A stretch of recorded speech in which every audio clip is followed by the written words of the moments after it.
ನಮಸ್ಕಾರ ವೀಕ್ಷಕರೇ. ಇವತ್ತಿನ ದಿನ ಕೆಲವೊಂದು ಹಾಸ್ಯದ ತುಣುಕುಗಳನ್ನು ನಿಮ್ಮ ಮುಂದೆ ಹೇಳೋಕೆ ಇಷ್ಟಪಡ್ತೀನಿ. ಬನ್ನಿ ಅವೆಲ್ಲ ಯಾವುವು ಅಂತ ನೋಡೋಣ. ಸ್ನೇಹಿತರೆ, ಹೋದ ವಾರ ನಾನು ಬಾಗಲಕೋಟೆಗೆ ಹೋಗ್ಬೇಕಂತೇಳಿ ಬಸ್ ಹತ್ತಿದ್ದೆ. ಬಾಗಲಕೋಟೆ ಒಳಗೆ ನಮ್ಮ ದೋಸ್ತ ಅದಾನ, ಅವ್ನು ಭೇಟಿ ಆಗ್ಬೇಕಂತೇಳಿ ಬಸ್ ಹತ್ತಿದ್ದೆ. ಹೇಳ್ತೀನಿ, ಬಸ್ ಹತ್ತಿ ನೋಡ್ತೀನಿ, ಫುಲ್ ಸೀಟ್ ಎಲ್ಲ ಹೆಣ್ಮಕ್ಳು ರೀ. ನೋಡ್ತೀನಿ, ಒಂದು ಸೀಟ್ ಖಾಲಿ ಇಲ್ರಿ. ಎಲ್ಲ ಸೀಟ್ನ್ಯಾಗೂ ಹೆಣ್ಮಕ್ಳು ಕುಂತ್ಬಿಟ್ರ. Seat full ಆಗಿಬಿಟ್ಟಿದ್ದು. ಅದಕ್ಕೆ ಕಾರಣ ಏನಂತ ನಿಮ್ಗೆ ಗೊತ್ತಿರ್ಬೇಕಲ್ರಿ. ಸಿದ್ದರಾಮಯ್ಯನವ್ರು ಮಾಡ್ಯಾರಲ್ರಿ ಮಹಿಳೆಯರಿಗೆ ಫ್ರೀ ಬಸ್ ಅಂತೇಳಿ, ಅದರ ಪ್ರಭಾವ ರೀ ಇದೆಲ್ಲ. ಆತು, ಏನು ಮಾಡೋದು ಅಂತೇಳಿ ಸೀಟ್ ಅಂಕರ ಇದ್ದಿದ್ದಿಲ್ಲ. ಇಟ್ಟೊತ್ತಿದ್ರು ನಿಂತ ಹೋಗ್ಬೇಕು. ಅದಕ್ಕೂ ಒಂದು ಅಂಜಿಕ್ರಿ. ಯಾಕಂದ್ರೆ ಸ್ವಲ್ಪ ಬಸ್ ತಕ್ಕಡಿಯಾಗಿ ಏನಾರ ಒಂದು ಸ್ವಲ್ಪ ಕೈಯರ ಕಾಲರ ಟಚ್ ಆದ್ರೆ ನೋಡ್ಬೇಕ್ರಿ. ಅವ್ರು ಹೆಣ್ಮಕ್ಳ ಬಾಯ ಮಾತು ಅಂಥವು ಬರ್ತಾವಂದ್ರೆ, ಉತ್ತರ ಕರ್ನಾಟಕದ ಕಡೆ ಬಂದ್ರಂಕರು ಮುಗ್ದ ಹೋತ್ರಿ. ನಮ್ಮ ಕಡೆ ಹೆಣ್ಮಕ್ಳು ಹೆಂಗೆ ಮಾತಾಡ್ತಾರಂದ್ರೆ, ಜಿಟ್ಟಿ ಯಾಕಲಾರಾಡಿ ಹೆಣ್ಮಕ್ಳು ಕಂಡಿ ಏನಿಲ್ಲ, ಹೆಣ್ಮಕ್ಳು ನೋಡೇ ಇಲ್ಲ ನೀ ಹಂಗೆ ಮೈಮ್ಯಾಗ ಬೀಳ್ತೀಯಲ್ಲ, ಈ ನಮೂನಿ ಬೈತಾರೆ. ಆ ಬೇಗಳ ಕೇಸ್ಕೊಳ್ಳೋಕಿನ್ನ ಸುಮ್ಮ ನಿಂದ್ರುದ ಚಲೋ ಅಂತೇಳಿ ಸುಮ್ಮ ನಿಂತೀನಿ ರೀ. ಬೆಕ್ಕದಾಟ ಬಸ್ ದಾಕಡೆ ಆಲಿ ಸುಮ್ಮ ನಿಂತ್ಬಿಟ್ಟೀನಿ ರೀ. ಯಾಕಂದ್ರೆ ಸ್ವಲ್ಪ ಏನಾರ ಹೆಚ್ಚು ಕಮ್ಮಿ ಆಗಿ ಕಾಲು ಟಚ್ ಆದ್ರೆ ಸಾಕ್ರಿ, ಮೊದಲು ಜಗಳ ತೆಗಿಯಾಕಂತನೇ ಇರ್ತಾರೆ ಕೆಲವೊಂದಿಷ್ಟು ಮಂದಿ ಹೆಣ್ಮಕ್ಳು. ಎಲ್ಲಿ ಅವ್ರ ಕೈಲಿ ಬೇಯಿಸ್ಕೊಳ್ಳೋದು ಅಂತೇಳಿ, ಯಾವಾಗಾರ ಬಾಗಲಕೋಟೆ ಬಸ್ ಸ್ಟ್ಯಾಂಡ್ ಬಂದಿತ್ತು ಅಂತೇಳಿ ಕಾಯ್ಕೊಂತ ಸುಮ್ಮ ನಿಂತು ನೋಡ್ರಿ. ಒಟ್ಟಾಗಳಲ್ಲಿ ಆ ಲೆಕ್ಕದಾಗ ಬಸ್ನಾಗ ನಿಂತಿದ್ದೀನಿ ರೀ. ಅದ್ರಾಗ ನಮ್ಮ ಉತ್ತರ ಕರ್ನಾಟಕದ ಮಂದಿ ಹೆಣ್ಮಕ್ಳ ಕೈಯ ಸಿಕ್ರಂಕರು ಮುಗ್ದ ಹೋತ್ರಿ. ನೋಡ್ರಿ, ನೀವು ಬೇಕಾದ್ರೆ ಒಂದ್ಸಲ ಹಳ್ಳಿಯಾಗ ಹೋಗಿ ಹೆಣ್ಮಕ್ಳನ್ನ ತಡವ್ರಿ. ಜಲಮದಾಗೂ ಅವ ಹೆಣ್ಮಕ್ಳು ಮಾತಾಡಿಸ್ಬಾರ್ದು, ಆ ಲೆಕ್ಕದಾಗ ಬೈಗಳ ಬೈತಾರೆ ನಮ್ಮ ಕಡೆ ಹೆಣ್ಮಕ್ಳು. ನೀ ಡಿಗ್ರಿ ಮುಗಿಸಿದ್ರು ಪದವಿ ಮುಗಿಸಿದ್ರು ಕೂಡ ಯಾವ ಬುಕ್ದಾಗೂ ಇರೋಂಗಿಲ್ಲ ಅಂಥ ಶಬ್ದಗಳನ್ನು ಬೈತಾರೆ ನಮ್ಮ ಕಡೆ ಹೆಣ್ಮಕ್ಳು. ಹಚ್ಚಿರ್ಬೇಕ್ರಿ ನಿಮಗೆ ಆ ಶಬ್ದ ಕೇಳಿದ್ರೆ. ಅಂಥದ್ರಾಗ ಯಾಕೆ ಬೇಕಾಗೈತೆ ಅಂತೇಳಿ ಸುಮ್ಮ ನಿಂತು ನೋಡ್ರಿ. ಸುಮ್ಮನೆ ನಿಂತ ಯಾವಾಗ ಬಸ್ ಸ್ಟ್ಯಾಂಡ್ ಬಂದಿತ್ತೋ, ಯಾವಾಗ ಇಳ್ದೇನೋ ಅನ್ನೋ ಎದಿ ಡಬ್ ಡಬ್ ಅಂತಿತ್ತು ನನಗೆ. ಆಯ್ತು, ಹಿಂಗೆ ಮಾಡಿ ಬಾಗಲಕೋಟೆ ಬಸ್ ಸ್ಟ್ಯಾಂಡಿಗೆ ಬಸ್ ಬಂತು. ಇನ್ನು ಇಳಿಬೇಕು ಅಂತೇಳಿ ವಿಚಾರ ಮಾಡಿದ್ದೆ. ಬಸ್ಸಿನ ತುಂಬ ಹೆಣ್ಮಕ್ಳು ಅದಾರ. ಜರ್ ಕಡ್ತಾನ ಏನಾರ ಅವ್ರ ನಡಬರಕ್ಕೆ ಸಿಕ್ನೆ ಅಂದ್ರೆ, ಮೊನ್ನೆ ಪ್ರಯಾಗರಾಜದೊಳಗೆ ಆತಲ್ರಿ ಕಾಲು ತುಳಿತ, ಹಂಗೆ ನನ್ನ ಕಾಲಾಗ ಹಾಕಿ ಕಚ ತುಳಿದು ಬಿಡ್ತಿದ್ರಿ. ಇಕ್ಕಟ್ಟು ನನ್ನ ಫೋಟೋದಾಗ ನನಗೆ ಹಾರ ಹಾಕಿ ಕುಂದ್ರೂ ಲೆಕ್ಕ ಹಾಕಿತ್ತು. ಅದಕ್ಕೆ ಅಂಜಿಕೆ ಹಾಸಿ ಎಲ್ಲರೂ ಇಳಿದ್ರಾತಂತೇಳಿ ಸುಮ್ಮನೆ ನಿಂತ್ಬಿಟ್ಟು ನೋಡ್ರಿ ಸ್ನೇಹಿತರೆ. ಯಾಕಂದ್ರೆ ಹೇಳೋಕ್ಕಾಗೋದಿಲ್ಲ ರೀ, ಯಾವ ಹೊತ್ತಿನಾಗ ಇವ್ರು ನಮ್ಮನ್ನು ತುಳಿದು ಹಾಕ್ತಾರಂತ ಗೊತ್ತಾಗೋದಿಲ್ಲ. ಆ ಉದ್ದೇಶಕ್ಕೆ ಸುಮ್ಮನೆ ನಿಂತೆ. ಆಯ್ತು, ಬಸ್ ಸ್ಟ್ಯಾಂಡ್ನಾಗ ಎಲ್ಲರೂ ಇಳಿದ್ರು, ನಾನು ಇಳಿದೆ. ಒಂದು ಆಟೋ ಹಿಡ್ಕೊಂಡು ನಮ್ಮ ದೋಸ್ತನ ಮನೆಗೆ ಹೋದೆ. ಆಟೋ ಇಳಿದು ನಮ್ಮ ದೋಸ್ತನ ಮನೆ ಮುಂದೆ ಇಳಿದೆ. ನಮ್ಮ ದೋಸ್ತ ಅಲ್ಲೇ ಬಾಗಲ್ದಾಗ ನಿಂತಿದ್ದ. ಬಾರೋ ದೋಸ್ತ ಅಂತಂದ. ಆತಪ್ಪ ಅಂತೇಳಿ, ನಡಿ ಒಳಗಂತೇಳಿ ಅವ ಅಂದ. ಹೋದೆ. ಕುಂದ್ರಿ, ಇಲ್ಲೇ ಸೋಫಾದ ಮ್ಯಾಗ ಕುಂದ್ರ ಅಂತೇಳಿ ಕುಂದರ್ಸಿ ಒಳಗೆ ಹೋದನ್ರಿ. ನಾನು ಸೋಫಾದ ಮ್ಯಾಗ ಕುಂತಿದ್ದೆ. ಒಳಗೆ ಹೋದ. 5 ನಿಮಿಷ ಆಯ್ತು, ಬರಲಿಲ್ಲ. 10 ನಿಮಿಷ ಆಯ್ತು, ಬರಲಿಲ್ಲ. ನನಗೂ ತಲೆ ಕೆಡ್ತ್ರಿ. ಕೆಟ್ಟ ಉರಿ ಬಿಸಿಲಿದ್ದು ನಂದು ಬೇರೆ, ಬಿಸಿಲಾಗಿ ಬಂದಿದ್ದು ಸಂಕಟ ಬೇರೆ, ಬಸ್ನಾಗ ನಮ್ಮನೆ ಗದ್ದಲ ನಿಂತು ಬಂದಿದ್ದೊಂದು ಸಂಕಟ. ಇವನು ಇಂಥದ್ರಾಗ ಒಂದು ಚಿರ್ಗಿ ನೀರು ಸಹಿತ ಕೊಡಲಿಲ್ಲ ನಮ್ಮ ದೋಸ್ತ. ಏನು ಮಾಡ್ಬೇಕಂತೇಳಿ ಸುಮ್ಮ ಮತ್ತೇನು ಅನಿವಾರ್ಯ ಬಂದಿರ್ತೀವ ಅಂಥೇಳಿ ಫೋನ್ ನೋಡ್ಕೊತ ಕುಂತೆ.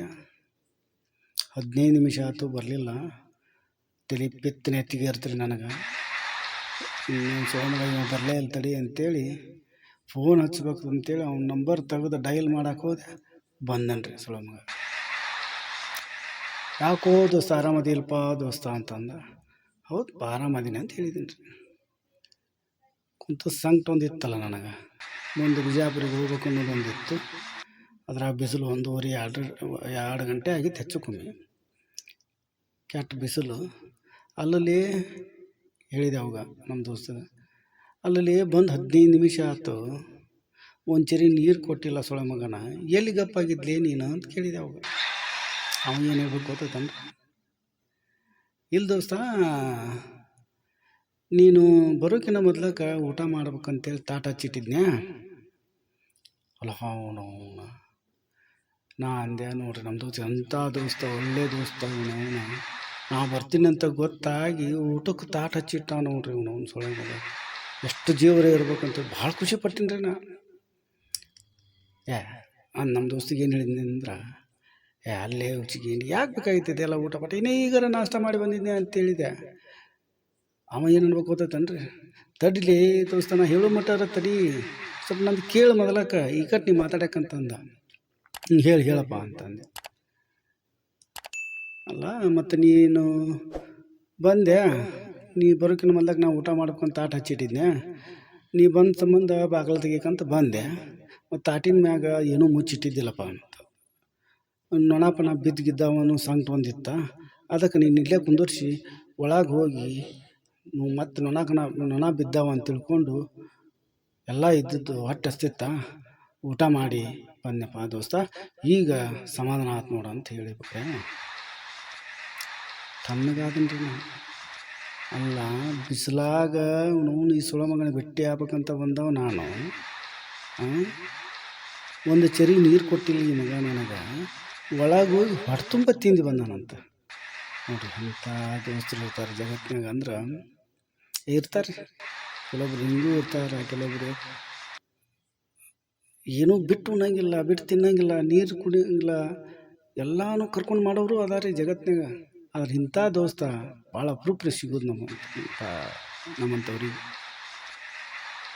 ಆದ್ರೆ ಆತು, ಒಂದು ಜರಿಗರಿ ನೀರು ಕೊಡ್ತೇನಪ್ಪ ಅಂತ ಕೇಳಿದೆ. ಮಿಕ್ಕಿ ಎತ್ತಡಿಲ್ಲ ದೋಸ್ತ ತರ್ತೀನಿ ಅಂತೇಳಿ ಹೋಗಿ ಮಗ ನೀರು ತೊಗೊಂಬಂದ, ನೀರು ಕುಡಿದೆ, ನೀರು ಕೊಟ್ಟ, ನೀರು ಕುಡಿದೆ.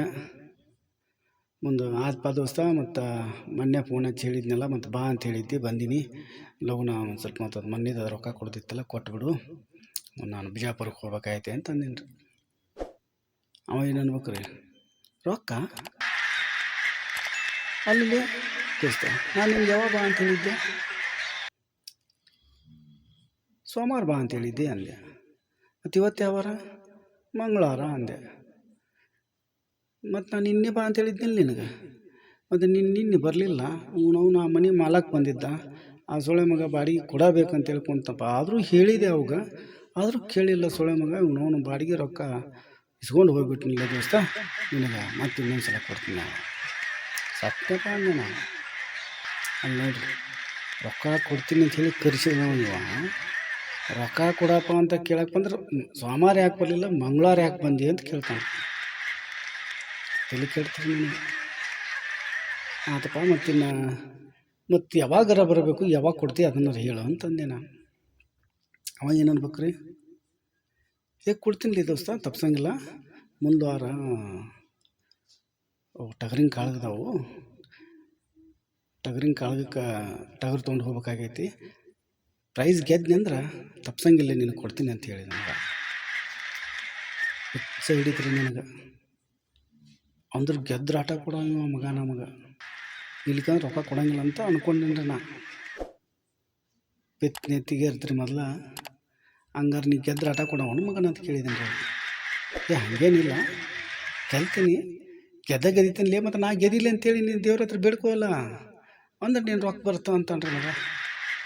ನೋಡಿರಿ, ಅವ ನನಗೆ ರೊಕ್ಕ ಕೊಡ್ಬೇಕಾಗೈತಿ, ನನ್ನ ರೊಕ್ಕ ನಾ ಇಸ್ಕೋಬೇಕಂದ್ರೆ ಆ ಟಗರು ಗೆದಿಬೇಕಂತ ನಾ ದೇವ್ರನ್ನ ಬೇಡ್ಕೋಬೇಕಂತ. ಹಣೆ ಬರ್ರಿ ಇದು. ಅಂತಿಂಥ ಜನರು ಇದ್ದಾರಂದ್ರೆ ನಗಬೇಕು, ಅಳಬೇಕು, ಒಂದೂ ತಿಳಿಯಂಗಿಲ್ಲ ರೀ. ಇಂಥ ಘಟನೆಗಳು ಕೆಲವೊಂದು ನಡೀತಿರ್ತಾವೆ. ಇದೊಂದು ಸಣ್ಣ ಉದಾಹರಣೆ ಹೇಳಿದೆ ನಿಮ್ಗೆ. ಇಲ್ಲಿಯವರೆಗೂ ಹಾಸ್ಯ ತುಣುಕುಗಳನ್ನು ಕೇಳಿದಂಥ ಎಲ್ಲ ವೀಕ್ಷಕರಿಗೂ ನನ್ನ ನಮಸ್ಕಾರಗಳು. ಯಾರ್ಯಾರು ನೋಡ್ತಾ ಇದ್ದೀರಿ ಎಲ್ಲರೂ ನಮ್ಮ ಚಾನಲ್ನ ಸಬ್ಸ್ಕ್ರೈಬ್ ಮಾಡಿರಿ, ಲೈಕ್ ಮಾಡಿರಿ. ದಯವಿಟ್ಟು ನಿಮ್ಮ ಪ್ರೋತ್ಸಾಹ ನಮಗಿರಲಿ. ಮುಂದಿನ ದಿವಸದೊಳಗೆ ಇಂಥ ಒಳ್ಳೊಳ್ಳೆ ಹಾಸ್ಯ ತುಣುಕುಗಳನ್ನು ತಮಗೆ ಹೇಳೋಕ್ಕೆ ಇಷ್ಟಪಡ್ತೀನಿ. ಅಲ್ಲಿವರೆಗೂ ನಮಸ್ಕಾರ ವೀಕ್ಷಕರೇ.